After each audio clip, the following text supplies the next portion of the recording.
Amen. Merci les chantres. Alléluia. Notre Dieu est un bon Dieu. Notre Dieu est un Dieu fidèle. Alléluia. Amen. Alors, je vais vous inviter à vous accrocher ce matin. Ça va être very speed, ça va être vite, ça va être dense. Amen. Je veux faire le rappel de la prédication que j'ai faite le dimanche 22 août, puisque c'était les vacances. C'était de vraies vacances. Et il y en a qui n'étaient pas là, plusieurs n'étaient pas là, et on n'avait pas enregistré le message non plus. Et donc, je voulais nous faire un petit rappel, parce que hier, j'étais dans l'embarras. Enfin, j'avais préparé la prédication et j'avais deux choses sur le cœur. J'hésitais. Je me suis dit, je refais la prédication en entier ou je parle d'autre chose. Et puis, je fais part de mon dilemme à mon cher et tendre époux. Je lui ai dit, voilà, bon, demain, je ne sais pas, j'hésite dans deux messages. Et quand je finis de lui expliquer, il me dit, mais décide. Je lui ai dit, mais en fait, si je t'en parle, c'est pour que tu m'aides à décider, en fait. C'est pas pour que tu me dises, fais un choix. Je dis, bon, écoute. Et finalement, il m'a dit, mais non, mais les deux messages se suivent. Mais en fait, dans le premier, il y a le second. Et dans le second, il y a le premier. Mais en fait, je me suis dit, bon, ok. Donc, comme les deux sont imbriqués, donc je vais faire le rappel de l'autre message en introduction de ce que je vais dire ce matin. Comme ça, j'ai réglé mon dilemme. Tout sera dit. Amen. Et donc, le 22 août, j'avais parlé d'un message. Le titre du message, c'était « Tu aimeras le Seigneur ton Dieu ». Et je disais qu'on nous parle beaucoup de l'amour de Dieu pour nous. Nous connaissons tous Jean 3,16. Dieu a tant aimé le monde qu'il a donné son Fils unique, afin que quiconque croit en lui ne périsse point, mais qu'il ait la vie éternelle. On nous dit, voilà, Dieu nous a aimés, Dieu nous a aimés, Dieu nous a aimés, Dieu nous a aimés. Mais on ne nous dit pas suffisamment que l'amour de Dieu pour nous implique que nous l'aimions en retour. La Bible dit, parce qu'il nous a aimés le premier, ce que Dieu attend de nous, c'est que nous l'aimions. Dieu ne veut pas qu'on vienne à lui parce qu'on a peur d'aller en enfer. Dieu ne veut pas qu'on vienne à lui parce qu'on cherche un protecteur. Dieu ne veut pas qu'on vienne à lui parce qu'on cherche un bienfaiteur. Dieu veut qu'on vienne à lui parce qu'on a compris que vu qu'il nous a aimés le premier, il attend que nous l'aimions en retour. Et dans cette relation d'amour qui se crée, évidemment, l'être aimé a des avantages. Parce que Dieu nous aime et que nous l'aimons en retour, nous pouvons profiter de sa bénédiction, de sa protection, de sa fidélité. Nous pouvons profiter nous pouvons bénéficier de ses bienfaits parce que nous entrons avec lui dans une relation d'amour réciproque. Est-ce que je parle à quelqu'un ce matin? Amen.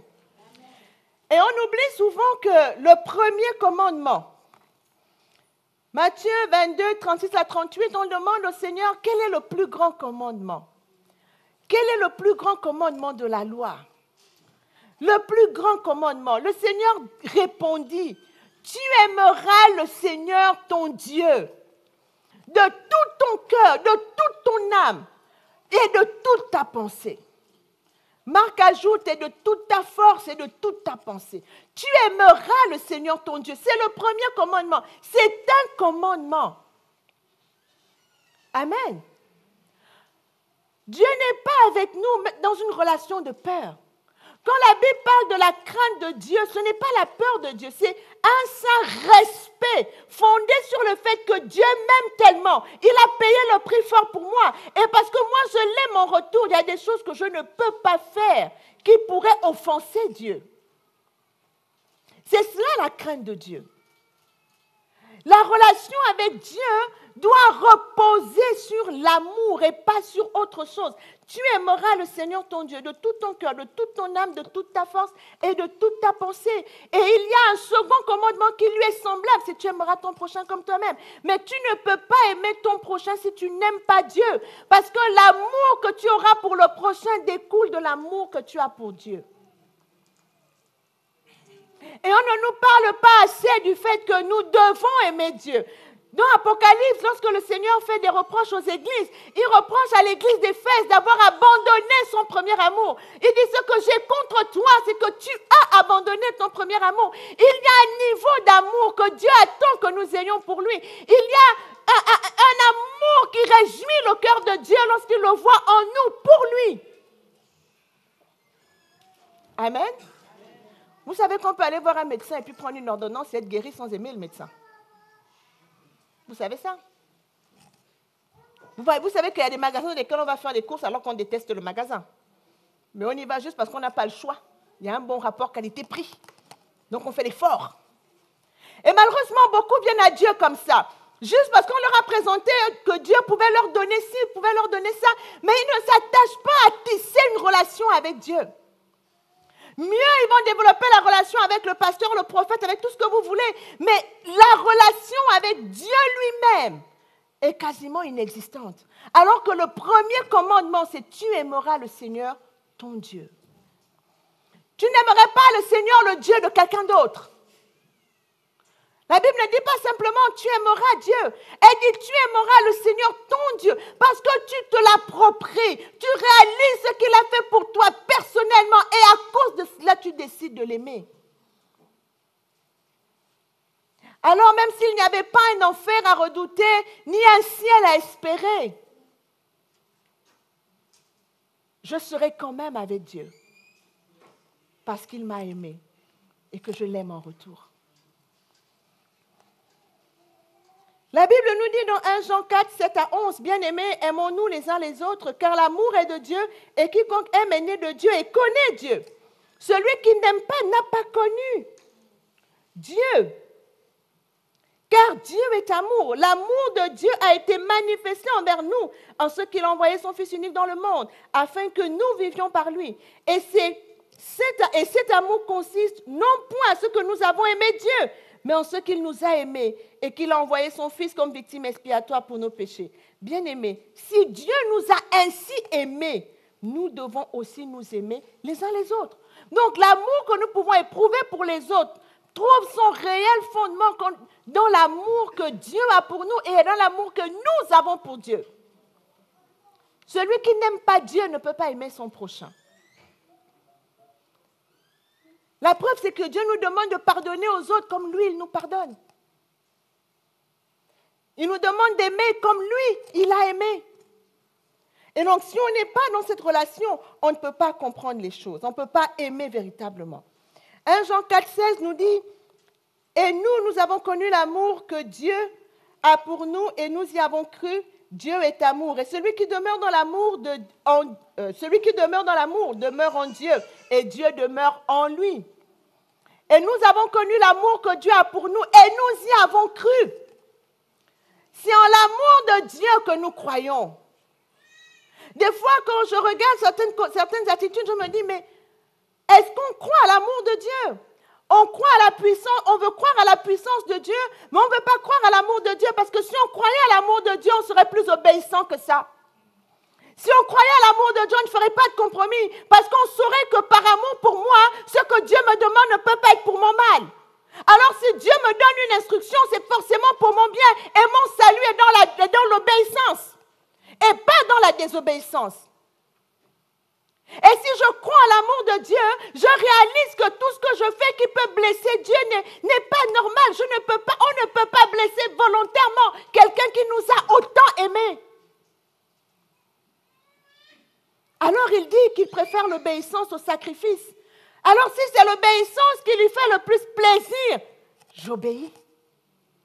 Et c'est d'autant plus que sa volonté est parfaite et que ce qu'il me dit, c'est ce qu'il y a de plus juste, ce qu'il y a de plus vrai. Et que quand c'est lui qui me conduit, il me conduit assurément vers de verts pâturages. Il me dirige incontestablement près des eaux paisibles. Et il restaure mon âme. Alléluia. Et la Bible nous fait des promesses. Il y a des promesses attachées à ceux qui aiment Dieu. Vous savez, parfois la Bible peut paraître dure. Des fois, on est là, on se dit, ouais, tu sais, moi, Dieu me connaît. Mais j'ai découvert dans la Bible que Dieu ne connaît pas tout le monde.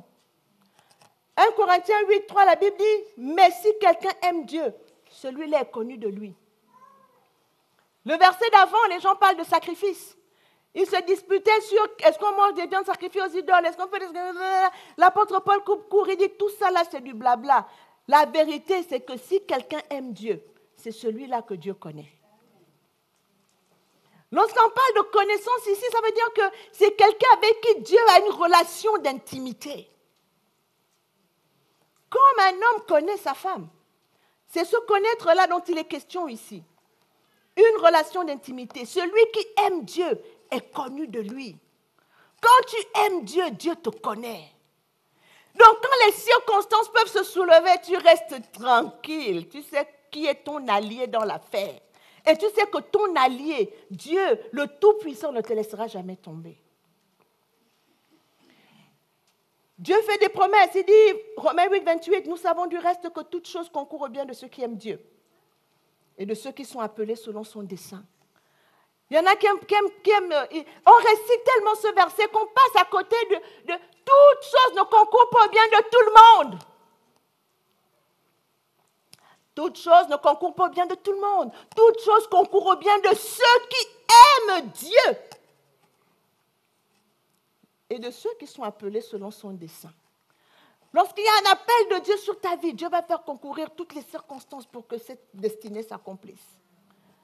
Et lorsque tu aimes Dieu, les circonstances que le diable va lever autour de toi, que tes ennemis vont lever autour de toi pour te faire du mal, parce que tu aimes Dieu, Dieu va les transformer en ta faveur, parce que tu l'aimes.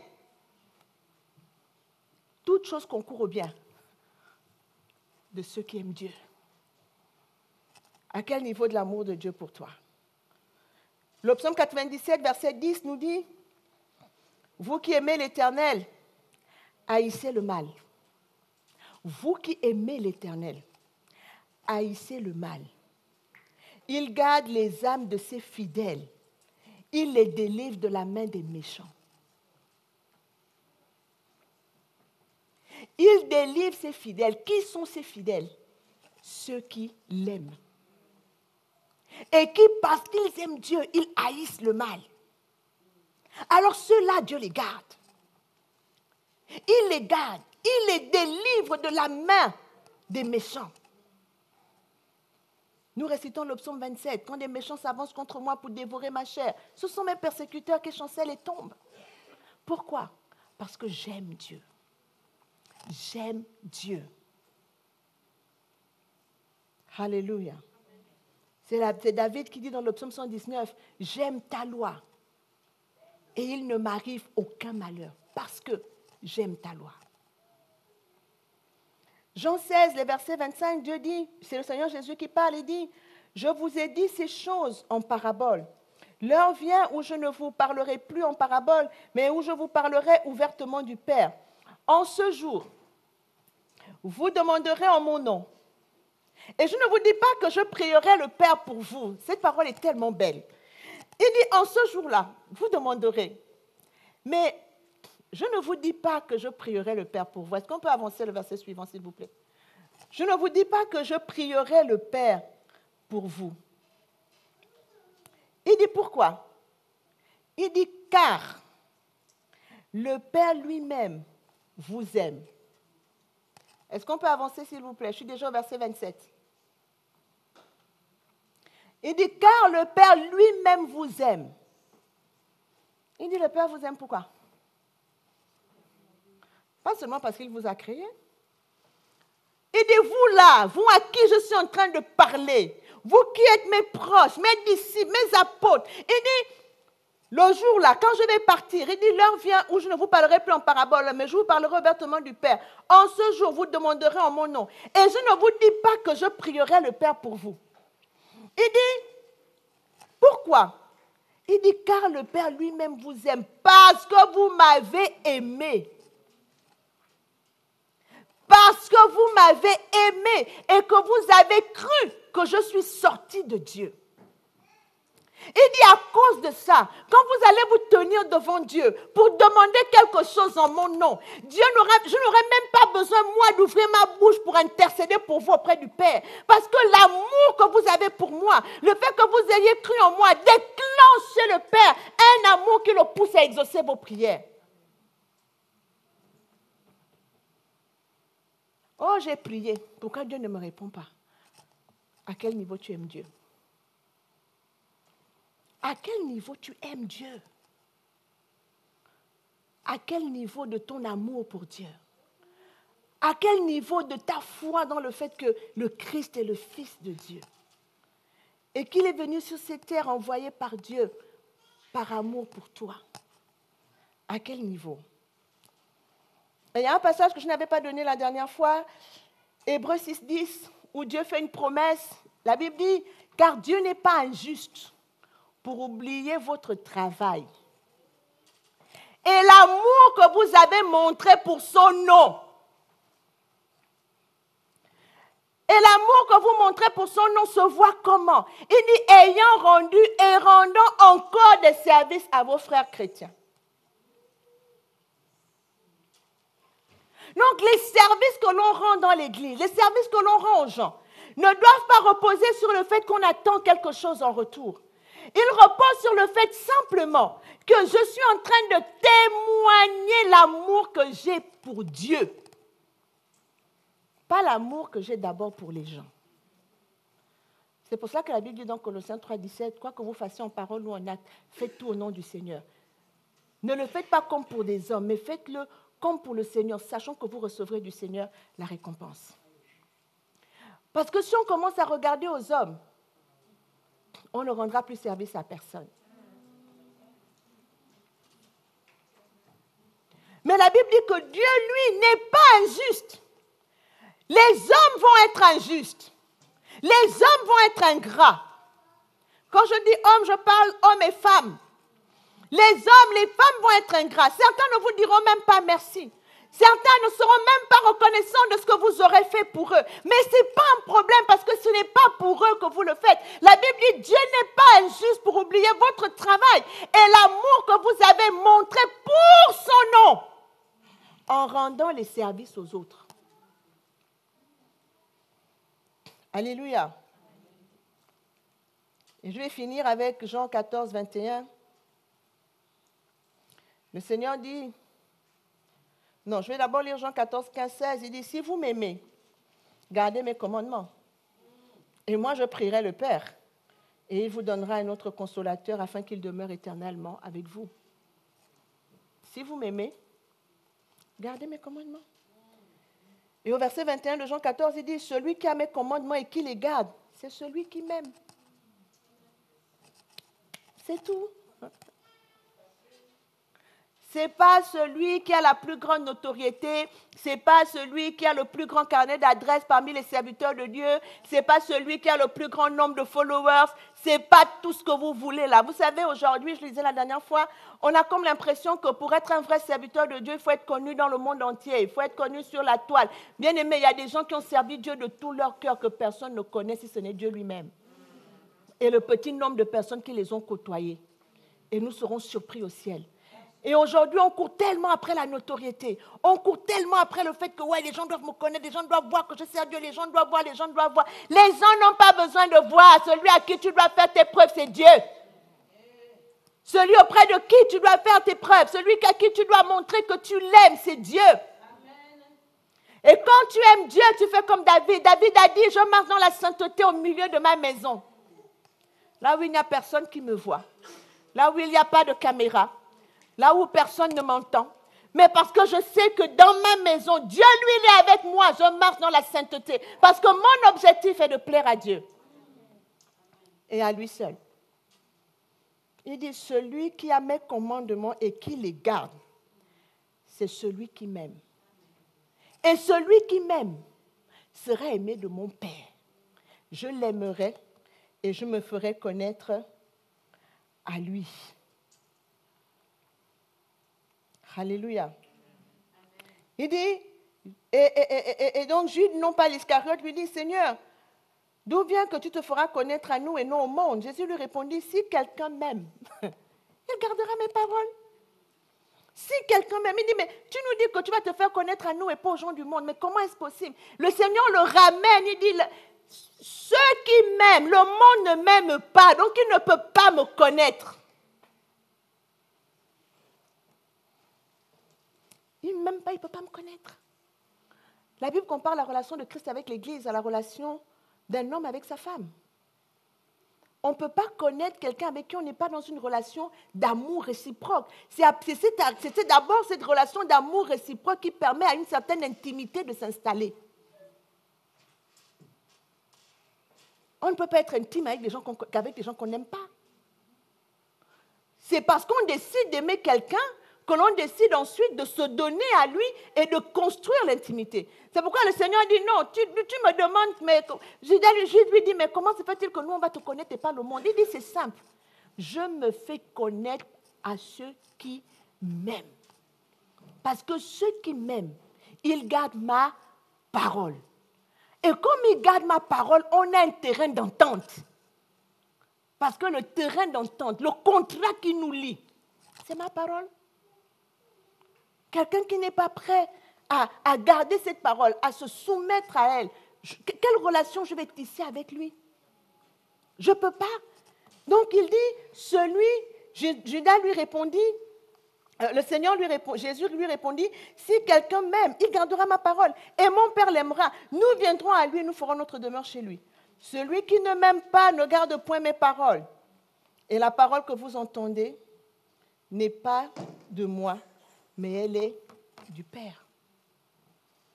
C'est aussi simple. À quel niveau de notre amour pour Dieu?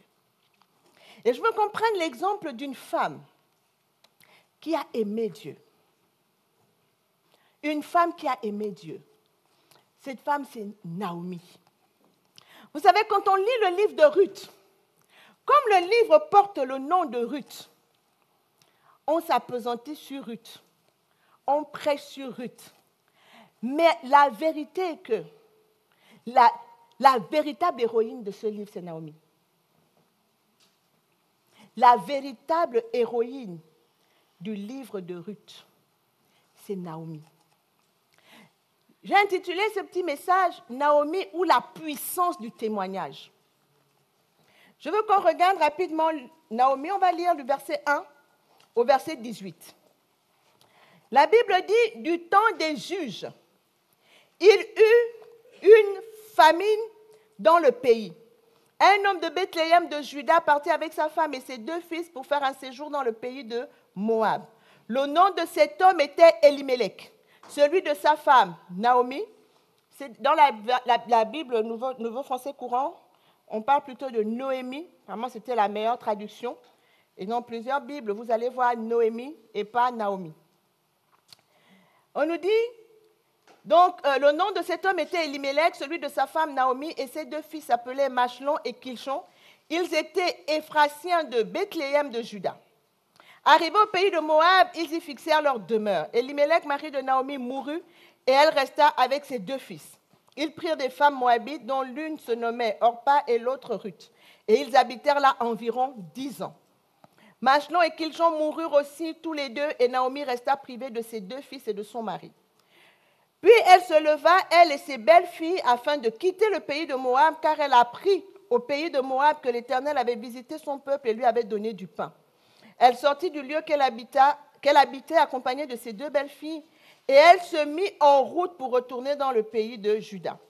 Naomi dit alors à ses 2 belles filles, allez retourner chacune à la maison de sa mère.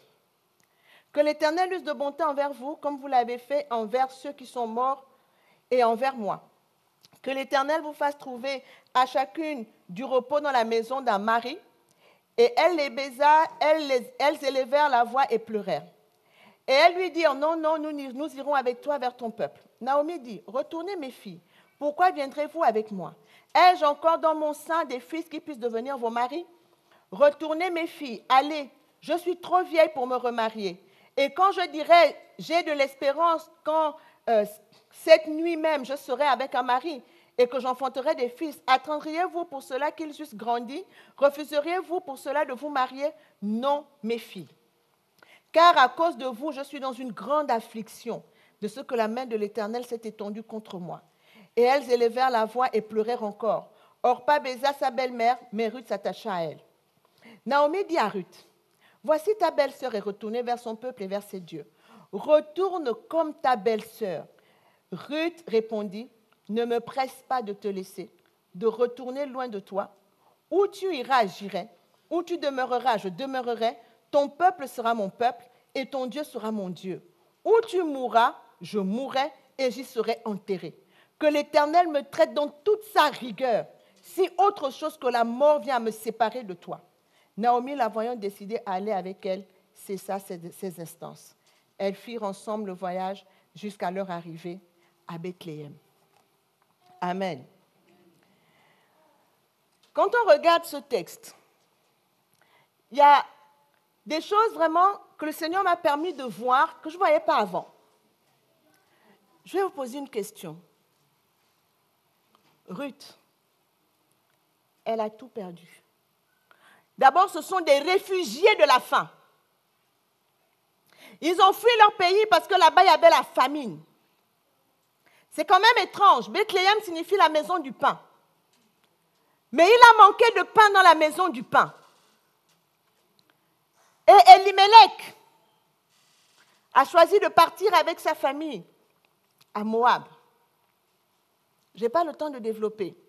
Les Moabites n'étaient pas les amis d'Israël. C'était compliqué entre Israël et les Moabites.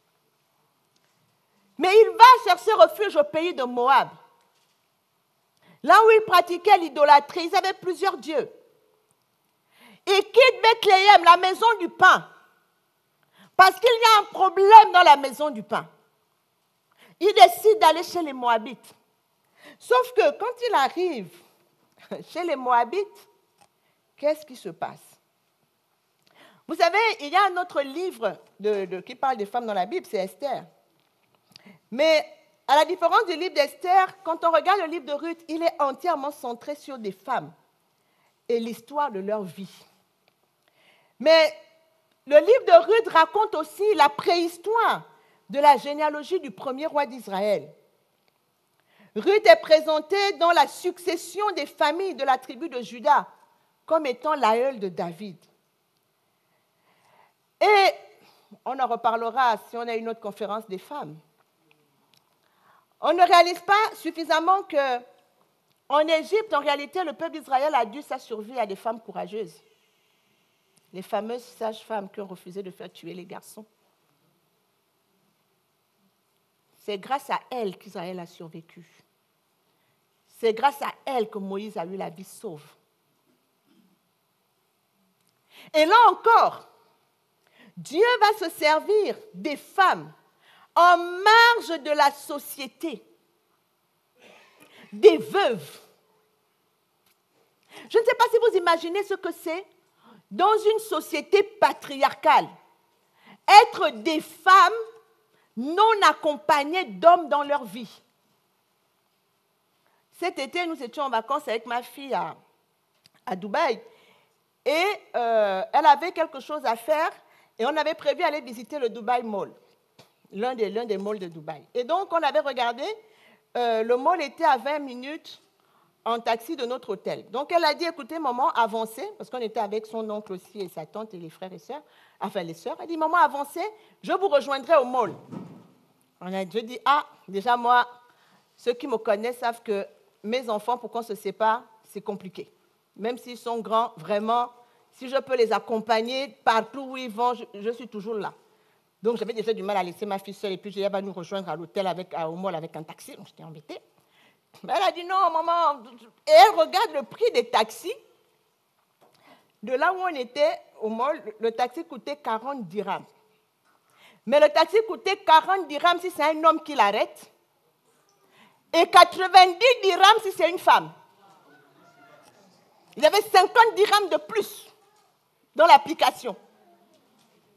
C'était écrit dans l'application que si c'est une femme qui arrête le taxi, il y a 50 dirhams de plus. Donc, j'ai dit à ma fille, il n'y a pas de souci, puisqu'on avait mon beau-frère, donc l'oncle de ma fille, j'ai dit, ma fille, on va économiser les 50 dirhams, on va t'attendre. Parce que si tu prends le taxi toute seule, tu payeras 50 dirhams de plus que si nous, on prend le taxi toute la famille, parce que nous, on avait un homme, heureusement pour nous, dans notre délégation, on avait un homme dans la délégation. Donc, le jour où on est parti à l'aéroport avec ma fille, on a dû demander à l'un des messieurs de la réception de l'hôtel de nous prendre un taxi. Donc c'est lui qui allait parler avec le taxi pour que le taxi nous emmène à l'aéroport.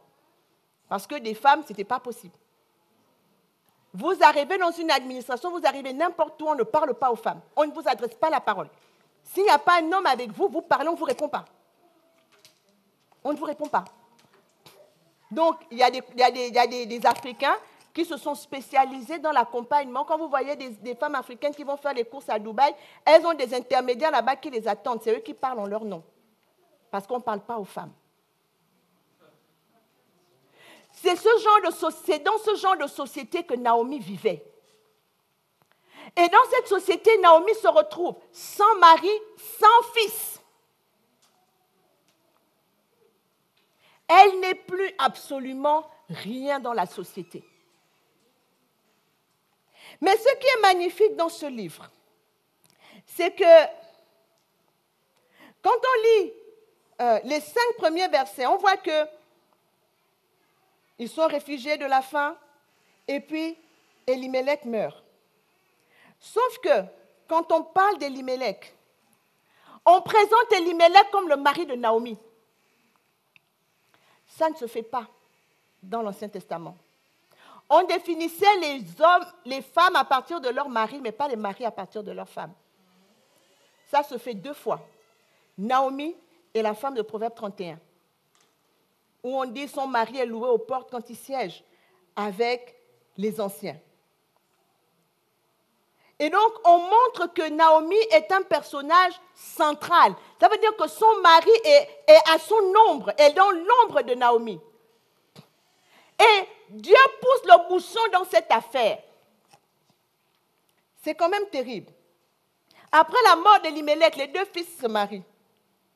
Il faut déjà savoir que Machlon signifie souffreteux et Kilchon signifie faiblard. Les 2 fils de Naomi. Comme il fallait que leur destinée liée à leur nom s'accomplisse, les 2 sont morts. On appelle quelqu'un souffreteux. L'autre faiblard. Et donc, dans cette famille, il ne reste qu'une femme. Naomi. Il ne reste qu'une femme, sans mari, sans enfant, en terre étrangère. Une terre dans laquelle elle est venue comme réfugiée. Dites-moi, sur quelle base Ruth peut lui dire où tu iras, j'irai? Ruth a suivi quoi en fait? Dites-moi ce que Ruth a suivi. Aujourd'hui, on nous fait croire qu'on ne peut témoigner de Christ que quand on est dans l'abondance. Il faut venir dire, j'étais pauvre, je suis devenu riche. J'étais malade, j'ai été guéri. J'étais dans l'angoisse, il m'a délivré. Voilà une femme qui, au milieu de la misère la plus absolue, sa belle-fille décide de la suivre. Ces 2 belles-filles ont décidé de la suivre. Bien aimé, on ne suit pas n'importe quelle belle-mère.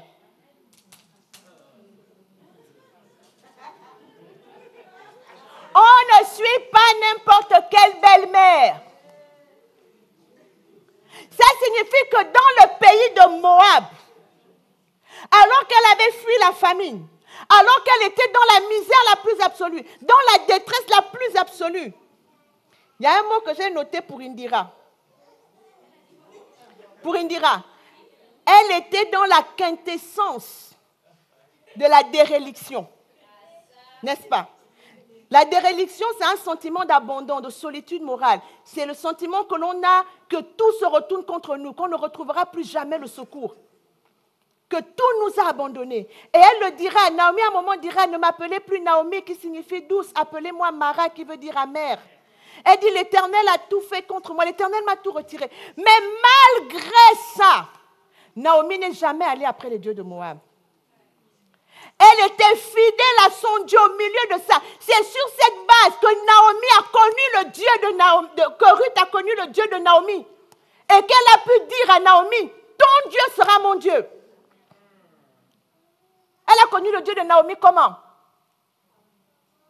Parce qu'au milieu de sa souffrance, au milieu de ses épreuves, Naomi est restée fidèle à son Dieu en terre étrangère. au milieu des idoles. Elle est restée attachée à son Dieu. Et l'attachement qu'elle avait pour son Dieu a fait qu'elle a aimé ses belles-filles comme ses filles. Lisez, Naomi ne les appelle pas mes belles-filles. Naomi leur parle en disant mes filles. Mes filles. Et quand Naomi leur demande de partir, Naomi ne leur demande pas de partir. Elle leur dit, j'ai mal pour vous. J'ai mal parce que je ne veux pas que vous restiez des veuves comme moi. Vous avez encore l'âge de vous remarier. Je veux votre bien. Repartez pour vous remarier, pour avoir un avenir. Ne me suivez pas. Naomi se soucie de l'avenir de ses belles-filles, qu'elle a appelées ses filles. Et l'amour que Naomi a témoigné à ses belles-filles n'a pas commencé ce jour-là. Cet amour a commencé dès le premier jour où elles sont rentrées en relation avec Naomi. C'est pour ça que malgré le malheur, elles sont restées. Parce que la fidélité de Naomi à son Dieu dans le malheur a témoigné de la grandeur de son Dieu. La fidélité de Naomi à Dieu dans la souffrance a fait comprendre à ses belles-filles que le Dieu de Naomi était plus grand que les dieux de Moab. La fidélité à Dieu dans la difficulté. On peut témoigner de Dieu dans la douleur. On peut témoigner de Dieu dans la souffrance. On peut témoigner de Dieu dans l'épreuve. Souvent on dit, j'attends quand tout ira bien, je vais témoigner. Quand le Seigneur me sortira de cette situation. Vous savez, le pasteur Cyril et moi, nous avons un ami, mais il est plus ami au pasteur Cyril que moi. C'est le frère du pasteur Cyril. Son frère personnel. Ce monsieur a réussi dans sa vie. Il sort de l'université d'Oxford. Il a fait Oxford. Il a fait Harvard. C'est quelqu'un qui, avant 30 ans, avait des responsabilités à un très haut niveau. Il roulait sur l'or. Il avait des voitures. Il avait tout ce qu'il voulait avoir. Vous savez qui l'a amené à Christ? Un clochard. C'est un clochard qui l'a amené à Christ. Parce qu'un jour, il a été invité dans une église à Bruxelles. Il nous raconte que quand il est arrivé dans cette église, c'était quelqu'un. Il avait des chevalières, l'or. C'est le gars qui, toujours vêtu simplement, mais dans sa simplicité, vous sentez que la chemise là, il y a chemise et chemise. Quand vous regardez sa chaussure, vous sentez qu'il y a chaussure et chaussure. Donc, vous vous tenez à distance. Mais il arrive dans cette église à Bruxelles, où il venait parce qu'il était amoureux d'une fille. Et la fille l'avait invité. Et vous savez, l'une des choses que cette fille avait fait à l'époque, le gars, c'est lui-même qui me raconte, mais il est tellement marrant, il dit qu'il voulait blaser la fille. Donc, quand il a entendu parler de l'anniversaire de la fille, il est allé chez Gucci à Londres. Il a acheté une montre. Il dit qu'il ne peut même pas donner le prix parce que c'est pas normal. Il dit que même la dame qui emballait la montre disait, mon Dieu, la femme à qui on va offrir cette montre sera heureuse. Et donc, il est allé inviter la sœur pour lui dire, bon, c'est ton anniversaire et tout. Et la sœur lui a dit, elle est venue avec sa cousine. Et elle lui a dit, mais je voulais te faire un cadeau, je voulais qu'on aille au restaurant. Elle lui a dit, voici McDo ici, on va au McDo. Elle dit, McDo. Et quand le gars a ouvert, quand il a donné le cadeau, elle a regardé la montre. Elle lui a dit, je ne peux accepter ce genre de cadeau que de 3 personnes. Mon père, mon frère ou mon mari. Tu es lequel de toi? Elle lui a dit, comme tu n'es aucun de toi, je ne peux pas accepter ce cadeau. Je ne prends pas. Parce que c'est quelqu'un, elle a dit, je ne prends pas. C'est quelqu'un qui était tellement attaché au matériel qu'il pensait qu'elle était tout aussi matérialiste. La Bible dit, les présents sont un piège pour celui qui a le cœur droit. Les filles, là, les sœurs qui ont l'habitude de dire, non, je ne l'aime pas, mais il me drague. Si tu ne l'aimes pas, ne prends pas ses cadeaux. Si tu ne l'aimes pas, ne prends pas ses choses. Il y a des cadeaux qui valent déjà une dot. Même plus qu'une dot. Donc, quand tu prends ça, tu te lis, tu lis ton âme. C'était une parenthèse. Et il a été tellement choqué que la sœur refuse la montre. Vous savez ce qu'il en a fait? Il l'a jetée dans la Tamise. Je lui ai dit que montre-moi où tu as jeté, je vais aller creuser. Moi, je vais récupérer. Il est allé jeter la montre parce qu'il avait honte de la rapporter au magasin pour se faire rembourser. Il a jeté. À ce point. Et donc, la fille finit par l'inviter. La fille l'invite à l'église et il réalise que cette fille qui lui résiste autant, qui n'est pas matérialiste, elle est chrétienne. Et le dimanche où il arrive à l'église, après il y avait un agapé, et il voit un monsieur qui vient vers lui. Le monsieur était heureux. Il était plein de vie. Et le monsieur se met à lui parler. Il lui dit, vous savez, vous venez pour la première fois? Oui, moi, Jésus a changé ma vie et tout ça. Mais vous savez, j'ai rien. Je dors dans la rue. Ce costume, c'est un frère qui me l'a prêté. Mais je sais que Dieu est mon rédempteur. Et le gars était là. Il nous dit qu'au fur et à mesure que le clochard lui parlait, il avait honte de tout le luxe qu'il avait sur lui. Il avait honte de tout ce qu'il avait. Et il s'est rendu compte que la vie d'un homme ne dépend pas de ses biens. Qu'on pouvait avoir le luxe et être malheureux. Parce que quoi? Il voyait quelqu'un qui n'avait rien, mais qui était heureux dans sa situation parce qu'il avait Christ. Il dit au fur et à mesure que le clochard parlait, il a mis ses mains derrière, il a enlevé chacune de ses chevalières, il a mis dans la poche, il a enlevé sa montre, il a caché, il a enlevé les gourmettes, il a caché dans ses poches. Il avait honte de ce qu'il avait sur lui.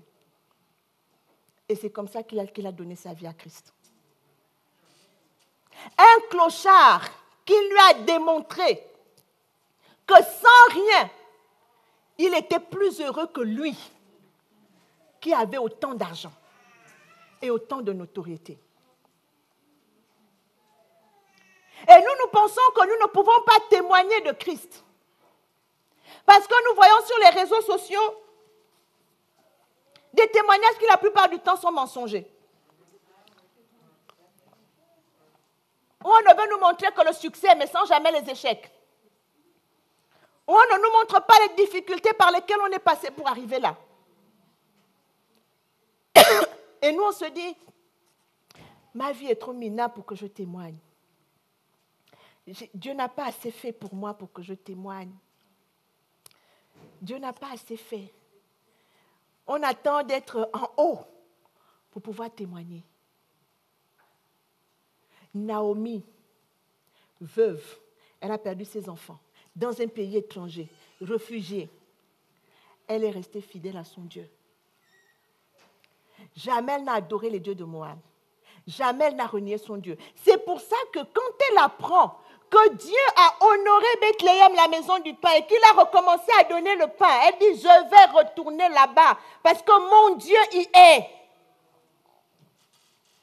C'est parce que Ruth, Orpa, parce que les deux se sont mis en route avec elle. Orpa n'est pas retournée parce qu'elle n'aimait pas Ruth. Parce qu'elle n'aimait pas Naomi. Orpa est retournée parce qu'elle aimait tellement Naomi, elle avait tellement de considération pour la parole de Naomi qu'elle s'est dit, je vais écouter ce qu'elle me dit, elle a certainement raison. Mais quand vous lisez l'histoire, elles étaient déjà en chemin, toutes les trois vers Bethléem. Elles étaient en chemin. C'est en chemin que Naomi leur dit, là où on part là, selon la tradition, je ne pourrai plus vous donner de fils qui pourront être vos maris. Je préfère vous renvoyer dans la maison de vos mères. Elle ne les renvoie pas dans la maison de leur père, mais dans la maison de vos mères. C'est un détail, on y reviendra un jour. Et elle dit, vous pouvez partir. Mais Ruth, qui a appris à aimer le Dieu de Naomi à travers Naomi, elle a appris à aimer le peuple de Naomi à travers Naomi. Elle a appris à connaître, à avoir un aperçu du Dieu de Naomi à travers Naomi, qui n'avait plus rien. Elle lui dit non, moi ce que j'ai entrevu dans ta vie, de qui est ton Dieu, il n'y a rien à faire. Moi je vais aller avec toi. Et elle scelle une alliance. Elle dit une alliance jusqu'à la mort. Quand quelqu'un te dit je meurs pour toi, qu'est-ce que tu vas lui dire? La Bible Ruth a dit, bon, Naomi a dit, bon, allons. Ce que je veux nous dire, c'est que Naomi sa vie a continué de témoigner de Dieu dans la souffrance la plus absolue, dans la misère la plus absolue.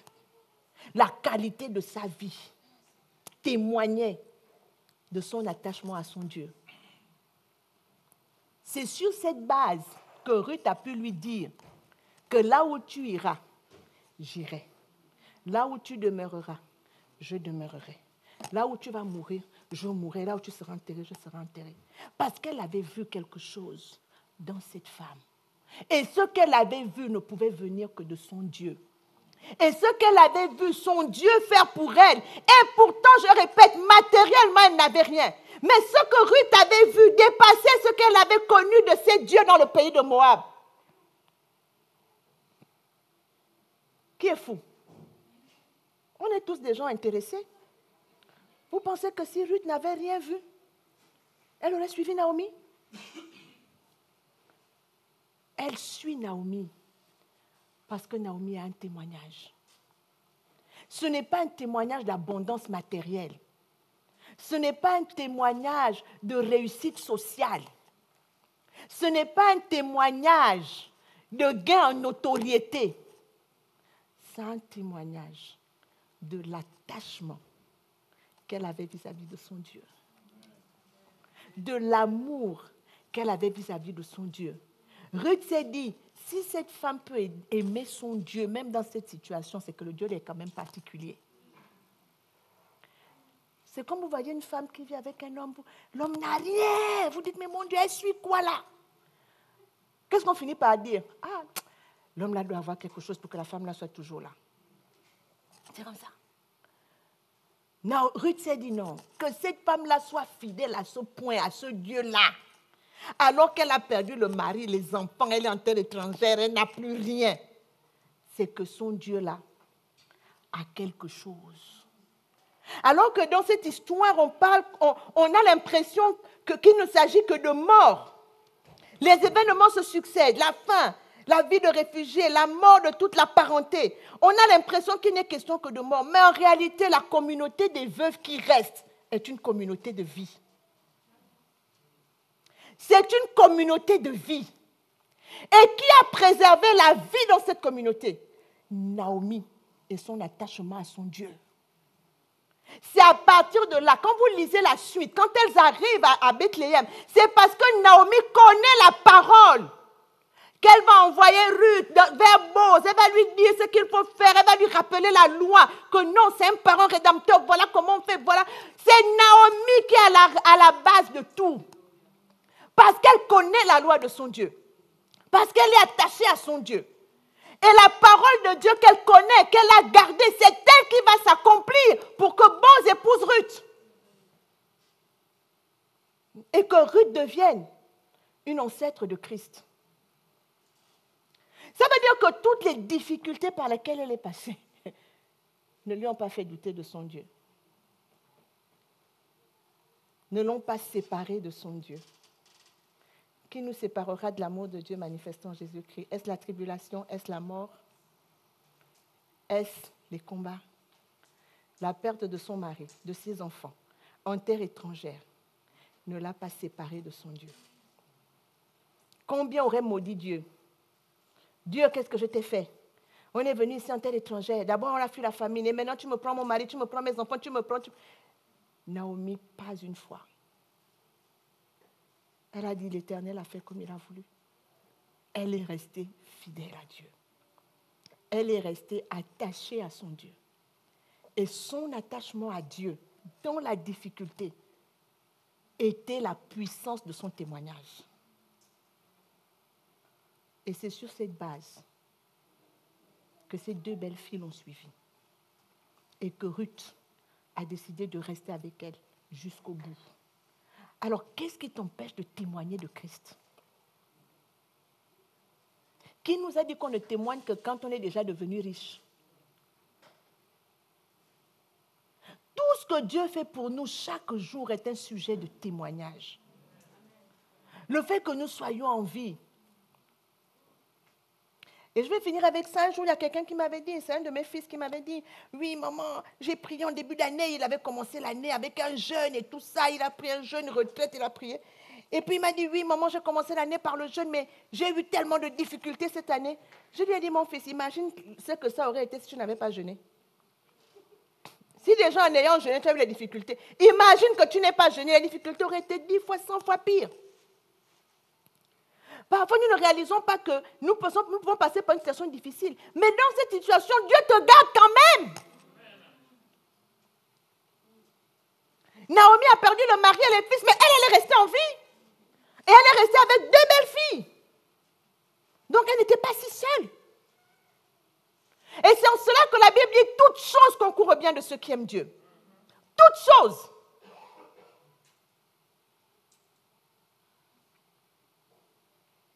Nous devons témoigner de Dieu. Et parfois, les témoignages les plus puissants sont comme ceux de Naomi. Lorsqu'on reste attaché à Dieu, dans la plus grande des difficultés. C'était ça l'enjeu de Job. Quand le diable dit à Dieu que Job te bénit là parce que tu lui as tout donné, retire-lui tout et tu verras ce qu'il va faire. Parce que la logique veut que quand on est bien, justement on témoigne de Dieu, on veut s'attacher à Dieu.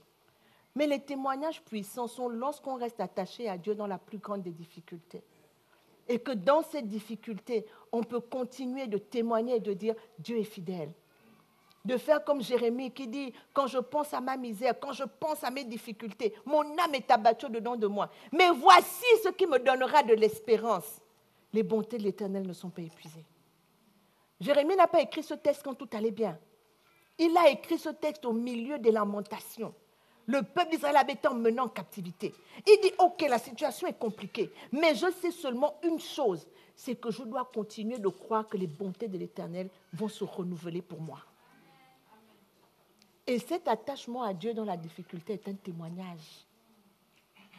C'est un témoignage qui parle. C'est un témoignage qui est puissant.